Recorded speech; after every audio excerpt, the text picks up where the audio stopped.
Bismillahirrahmanirrahim. Assalamualaikum warahmatullahi wabarakatuh.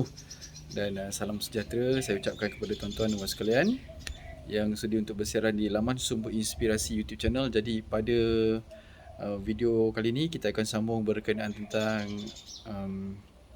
zikrullah, okey, hasil kupasan buku berguru kepada Allah. Okey, pada topik zikrullah, yang mana sebelum ni kita ada menyentuh berkenaan tentang orang patrap, iaitu orang yang zikir dan sedar. Yang mana patrap ni, konsep patrap ini diidealisasikan dalam sosok Nabi Muhammad sallallahu alaihi wasallam sebagai uswatun hasanah.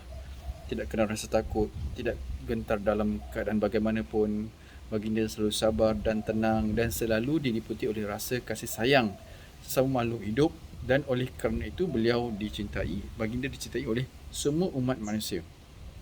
Baginda pun mencintai semua ciptaan Allah Subhanahu Wa Taala. Sikap zikir sempurna seperti itu pernah dicontohkan Rasulullah sallallahu alaihi wasallam tatkala tiba-tiba Da'thur menodongkan pedangnya ke arah leher Nabi sallallahu alaihi wasallam. Seraya berkata lantang, "Siapa yang akan menolong engkau dalam keadaan seperti ini, ya Muhammad?" Jawab Nabi dengan tenang, "Allah, yakni yang akan menolongku." Jawapan sederhana yang tidak disangka-sangka oleh Da'thur ini meruntukkan karang hatinya yang ponggah.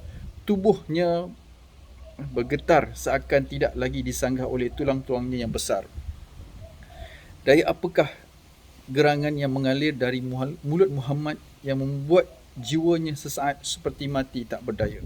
Pedangnya terpental jauh ke tanah. Kemudian Rasulullah SAW berganti membalas menodongkan pedang ke arah leher Da'thur, dan baginda berkata, "Siapakah yang akan menolong engkau, ya Da'thur?"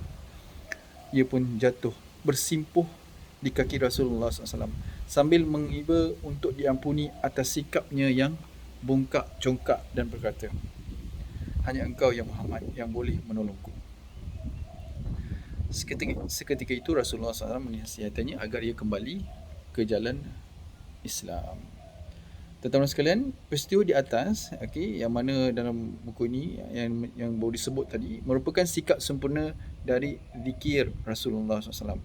Keadaan seperti itulah yang dimaksudkan Islam sebagai kepasrahan dan kepercayaan akan kekuasaan Allah, perlindungan, kedekatan dan kemahatinggi Allah SWT di atas segala-galanya.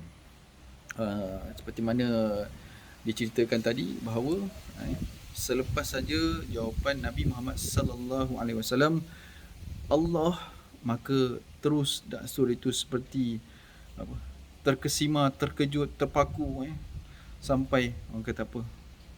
Melutut sampai bukan melutut lah, sampai di depan Rasulullah sallallahu alaihi wasallam. Yang mana apa yang telah dicontohkan oleh Rasulullah sallallahu alaihi wasallam itulah sikap sempurna daripada zikir yang betul. Zikir kepada Allah SWT bukan hanya sekadar menyebut nama Allah di dalam lisan ataupun di dalam fikiran dan hati, tetapi zikir kepada Allah ialah ingat kepada asma, zat, sifat dan af'alnya. Tetapi kemudian memasrahkan kepada Allah Subhanahu Wa Taala hidup dan mati kita sehingga kita tidak akan lagi rasa khawatir dan takut maupun gentar dalam menghadapi segala macam mara, bahaya dan cubaan. Subhanallah, na'udzubillah, kita, terutama saya lah, kalau kita betul-betul berzikir kepada Allah SWT dengan cara yang betul, insya-Allah apa yang disebut tadi iaitu tidak ada rasa khawatir, takut maupun gentar dalam menghadapi segala mara bahaya dan cubaan, kerana hati kita betul-betul pasrah kepada Allah Subhanahu Wa Taala. Kematian baginya merupakan pertemuan dan kembalinya roh kepada Raja Diraja yang Maha Kuasa. Jadi kalau kita ni banyak dosa, sebab tu kita rasa takut. Kalau kita ni banyak benda tak selesai, sebab tu kita rasa takut. Jadi sementara kita masih hidup ini, tuan-tuan yang kita ni masih dengar, marilah kita sama-sama bertaubat, insya-Allah. Doakan di saya, bagi tim Sumber Inspirasi juga, dan insya-Allah semua orang. Mustahil orang yang dikatakan berzikir kepada Allah yang sangat dekat bila ternyata hatinya masih resah dan takut berbohong pula tu, tidak patuh kepada perintah Allah Subhanahu Taala dan lain-lain sifat-sifat mazmumah lain. Jadi sebagai konkretnya, berzikir kepada Allah adalah merasakan keberadaan Allah itu sangat dekat sehingga mustahil kita berlaku tidak senonoh di hadapan Allah SWT, berbuat curang dan tidak mengendahkan perintahnya. Jadi itu yang disebut dalam buku tersebut.